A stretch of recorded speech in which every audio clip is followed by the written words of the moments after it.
ममता दीदी भी कब तक राज करेगी? अब उसका आखिरी साल है ये। अब 2026 में ममता का सफाया पक्का। 4 मई ममता बनर्जी की सरकार गई। अगर ममता बनर्जी की सरकार दोबारा आ गई तो तुम्हारी बहन बेटियों की आबरू लूट के खा जाएगी, ये तय है। अगर आज टीएमसी के बड़े से बड़े कार्यकर्ता, बड़े से बड़े लीडर को भी आप खड़ा कर दो और ये पूछ लो 15 साल में से ममता बनर्जी के 5 काम बता दो, ये 5 काम नहीं बता पाएंगे ममता बनर्जी के। ममता बनर्जी ने 15 सालों में 5 काम क्या किए। नमस्कार, मैं हुमायूं सिंह और आप देख रहे हैं द न्यूज़पेपर।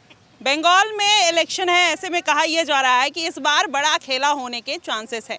दीदी बार बार कहती हैं कि बंगाल में खेला होबे, लेकिन वाकई में होगा या नहीं होगा ये देखना इस बार बेहद दिलचस्प होगा, क्योंकि भारतीय जनता पार्टी ने इस बार कमर कस ली है। कहा यह जा रहा है कि जो वोटर्स बंगाल इलेक्शन में कटे हैं, इस बार ममता दीदी के लिए हो सकता है दुखदायक हो जाए। अगर ऐसा हुआ तो शायद इस बार बंगाल का जो एक ताना बाना था, जो दीदी ने बुना था, शायद वो बिगड़ सकता है। चलिए आज इसी विषय पे चर्चा करेंगे और जानते हैं कि इस बार बंगाल इलेक्शन का रिजल्ट किसके तरफ जाने वाला है, क्या कहेंगे लोग।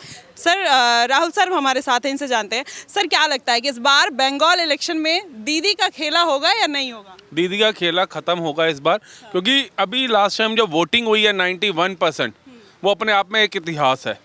और पिछली बार की तुलना करें तो कई सीटें ऐसी थी जिसपे भाजपा मात्र 1000, 1500, 1800 इतने वोटों से हारी थी। लेकिन जिस तरीके से वोटिंग हुई है वो पूरा इशारा कर चुकी है कि भाजपा की सरकार पूर्ण बहुमत से वहाँ बनने जा रही है।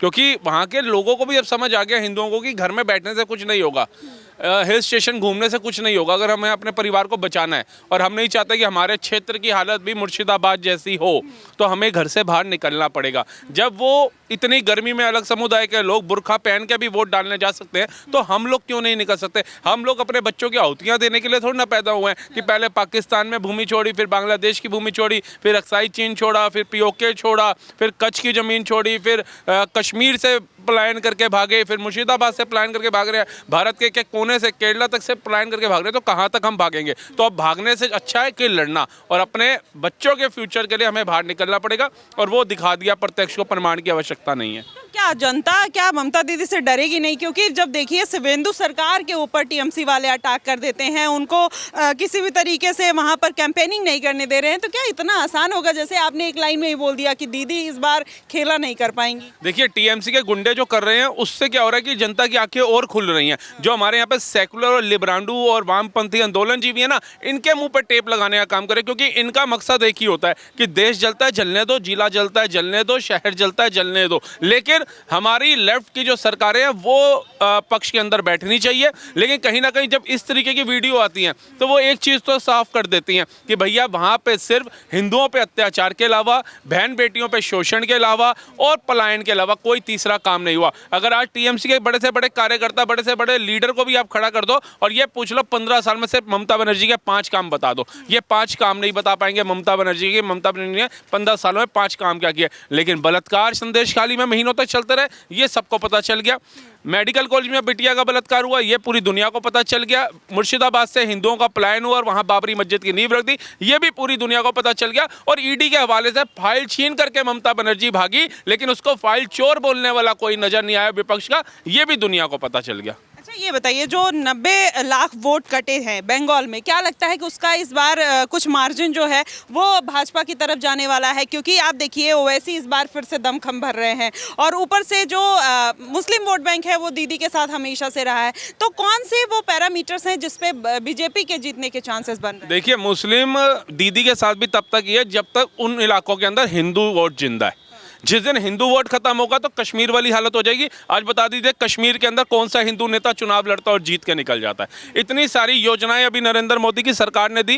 कर्फ्यू मुक्त कश्मीर बना करके दिखाया, लाल चौक पे तिरंगा फहरा करके दिखाया और चिनाब ब्रिज के ऊपर झंडा फहरा करके दिखाया। लेकिन अभी जो हाल ही में इलेक्शन हुए, चाहे वो लोकसभा थे चाहे वो विधानसभा थे, बताइए कितनी सीटें उन्होंने दी। तो इनका मकसद यही है कि जब तक हिंदू है तो हिंदुओं को भेजो मनाली घूमने के लिए और शिमला घूमने के लिए, और हमारे घर वाले जो हैं, अगर 20 वोट है घर के तो 20 के 20 जलेंगे विपक्ष को और उनको जिताएंगे और अपने हित के अंदर फैसले दिलवाएंगे। जैसे 5700 करोड़ रुपए इन्होंने मदरसा बोर्ड को दे दिया, लेकिन शिक्षा जो थी, एजुकेशन जो थी आम लोगों के लिए, वहाँ कुछ नहीं दिया इन लोगों ने। तो उससे पता चल गया। लेकिन ममता दीदी भी कब तक राज करेगी? अब उसका आखिरी साल है ये। अब 2026 में ममता का सफाया पक्का। 4 मई ममता बनर्जी की सरकार गई।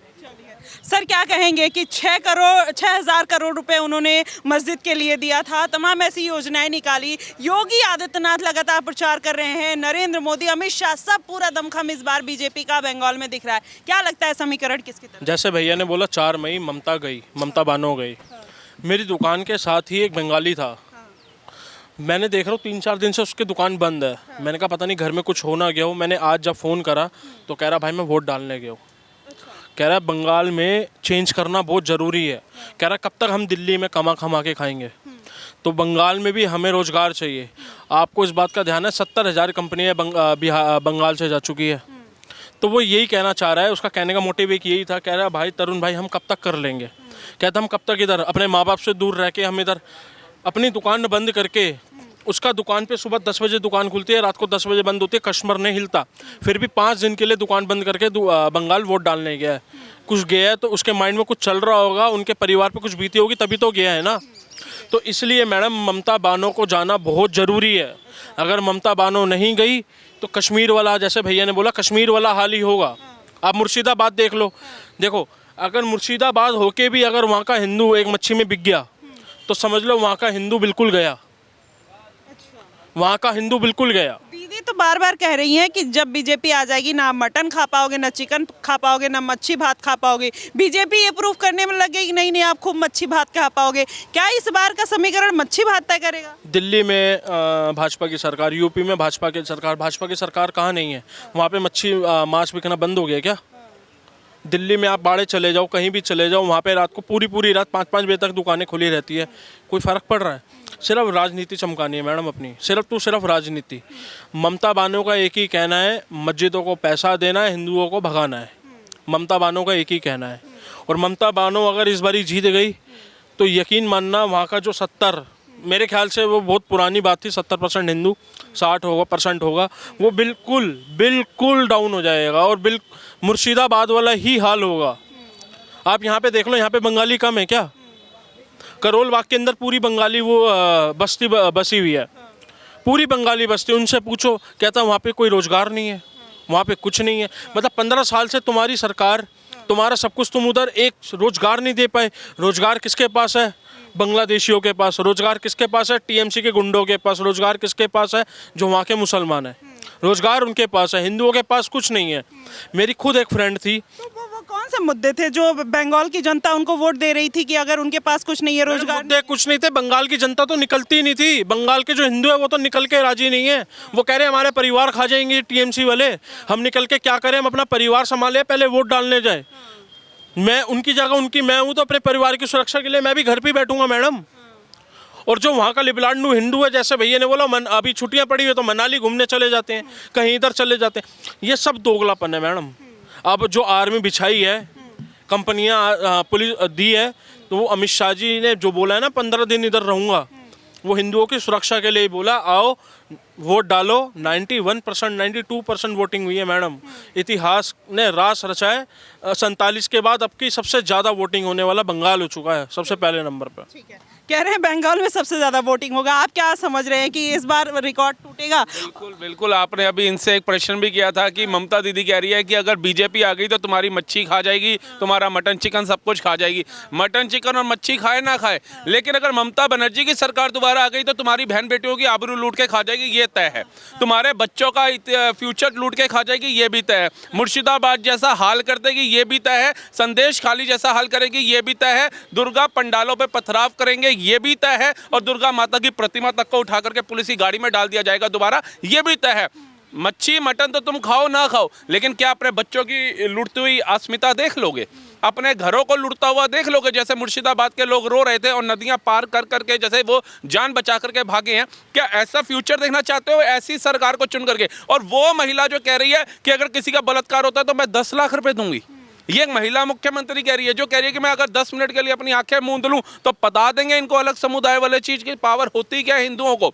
तो जो सामने बैठ करके थ्रेट दे रही है, जिसका भतीजा कल बयान दे रहा है कि अमित शाह 4 मई के बाद दिखाएंगे कि अमित शाह को क्या होती है टीएमसी सरकार और ममता बनर्जी की सरकार। आप सोचिए, गृह मंत्री को अगर थ्रेट दिया जा रहा है वहाँ के हिंदुओं को थ्रेट दिया जा रहा है, बीजेपी के प्रत्याशियों को पीटा जा रहा है, वहाँ के सांसदों को थोड़े टाइम पहले पीटा गया। जब इतने बड़े बड़े नेता जो सिक्योरिटी में चलते हैं वो सुरक्षित नहीं है, भारत के गृह मंत्री अमित शाह जी को भी धमकी दे दी गई है, तो आम जनमानस का क्या हाल ये लोग करेंगे? तो आम जनमानस को आज अपने लिए नहीं, अपने बच्चों के लिए बाहर निकलना है। और जो 29 तारीख को वोटिंग होनी है उस पर 91% से भी ज़्यादा वोटिंग होनी चाहिए, तभी इतिहास बदलेगा बंगाल कह का। रहे हैं कि वोटिंग होनी चाहिए, वहां तो बम निकल रहे हैं टीएमसी के, देखिए कितने जगहों पर उनके ठिकानों पर 100 बम निकले हैं। जो फिर भी उनका कोई मजहब कोई धर्म ही नहीं होता उन लोगों का, आतंकवाद का कोई धर्म मजहब ही नहीं है, तो हम इस चीज़ पे सवाल क्यों करते हैं? क्योंकि बम फेंकने वाला, बम बांध के फटने वाला पूरे विश्व को पता चल चुका है कि कौन है।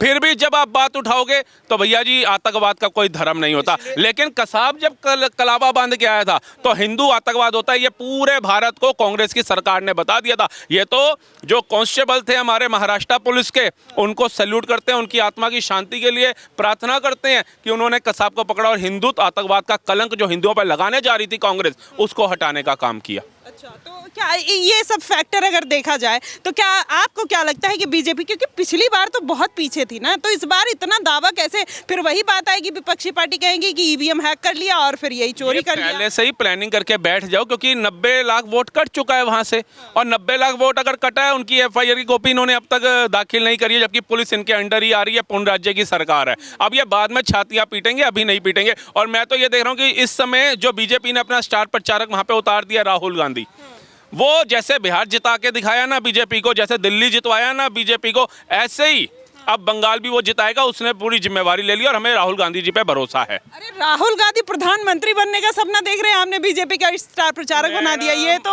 माता जी हटी तो बेटा जी चुनाव लड़े रायबरेली से, भैया जी हटे तो बहना जी चुनाव लड़ी वायनाड से। ये परिवारवाद से बाहर निकलेगा तो ये निगम पार्षद भी नहीं बन पाएगा। ये परिवार में जब तक है तभी सांसद बना हुआ है। इसको अगर आप वैसे आम जनता के बीच में भेज दोगे तो प्रधानी का चुनाव ये इंसान नहीं जीत पाएगा। ये स्टार प्रचारक काम अच्छा कर रहा है। इसने मनोज तिवारी को फेल कर दिया, कंगना रनावत को फेल कर दिया, हेमा मालिनी तक को भी इसने फेल कर दिया। जो बीजेपी के लिए ये काम कर रहा है वो कोई नहीं कर सकता। मैं सैल्यूट करता हूं राहुल गांधी को। अच्छा, राहुल गांधी को सैल्यूट करते। क्या कहेंगे इस बार बंगाल इलेक्शन में कौन? देखिए, मैं आपके चैनल के माध्यम से जनता से अपील करना चाहता हूँ, 29 तारीख को जो महत्वपूर्ण चुनाव है, अपने युवा भविष्य के लिए, अपने भविष्य को अच्छा निखारने वाले, उनको आगे बढ़ाने वाले, सबको हर एक चीज़ पर लेकर आगे चलने के लिए मतदान करें। बम से ना डरिए। अरे एक बार आपने इतने दिनों तक 15 साल जो आपने जिन्हें झेली है, उससे बाहर निकलने के लिए आपको आगे बढ़ना होगा। और आप आगे बढ़ेंगे तभी वो बंगाल आगे बढ़ेगा। जो ब्रिटिश शासन में आपके जो राजधानी होती थी,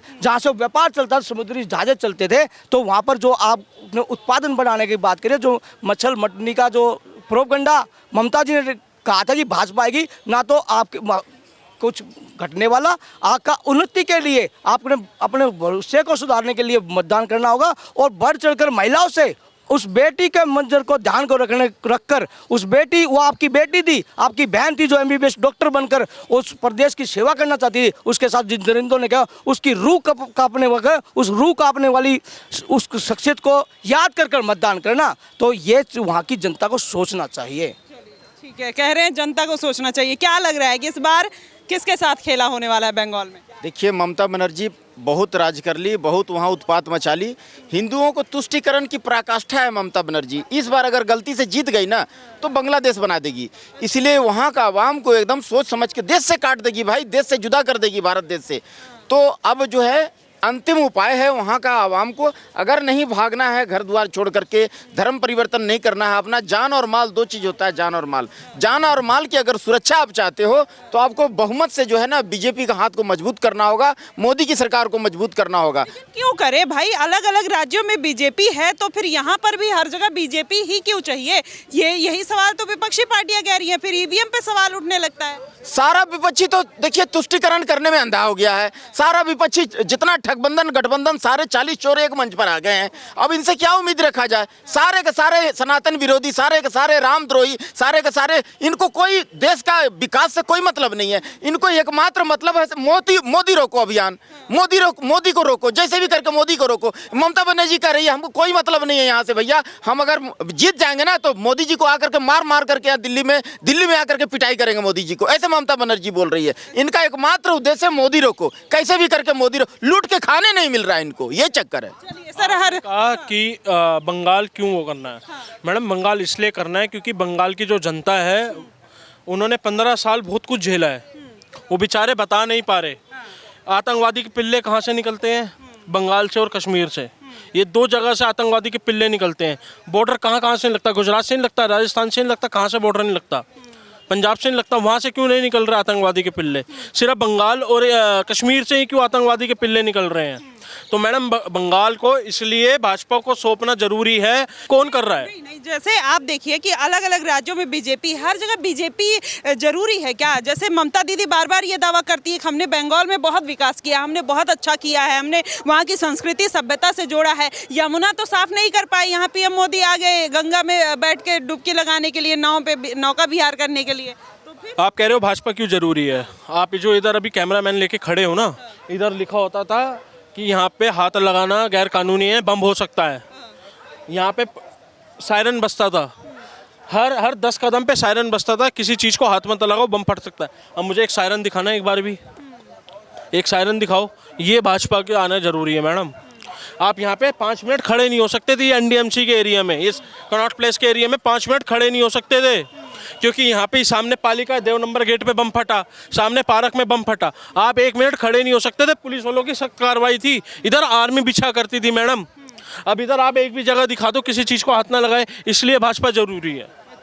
चलिए देखिए, कह रहे हैं इसलिए भाजपा जरूरी है बंगाल में, क्योंकि वहां पर बहुत ज़्यादा गुंडागर्दी है और मिनी पाकिस्तान मिली जो बांग्लादेश है उसका नाम दिया जाता है। लेकिन दूसरी तरफ ममता दीदी ने इस बार बजट में जिस तरीके से मुसलमानों को साधने के लिए, चाहे बाबरी मस्जिद के लिए उन्होंने बहुत बड़ा योगदान दिया था, मस्जिद बनाने के लिए, और फिर मदरसों के लिए, जो वहाँ के लोगों को लुभाने के लिए जो जो हो सकता था सब कुछ दीदी ने किया। और बार बार इसी कॉन्फिडेंस के साथ इसलिए बोल रही हैं कि इस बार फिर से खेला होवे, वाकई में होवे, कमल खिलेगा या फिर टीएमसी का फूल खिलेगा, ये देखना कहीं ना कहीं बेहद दिलचस्प होगा। क्योंकि इस बार का जो बंगाल इलेक्शन है बहुत ही कांटे की टक्कर लेकर आ रहा है। आप क्या कहेंगे कि बंगाल में इस बार किसका जादू चलने वाला है? आप हमें जरूर बताइएगा। फिलहाल के लिए बस इतना ही। देश और दुनिया की तमाम खबरों के लिए हमारे साथ बने रहिएगा द न्यूज़पेपर पे। धन्यवाद।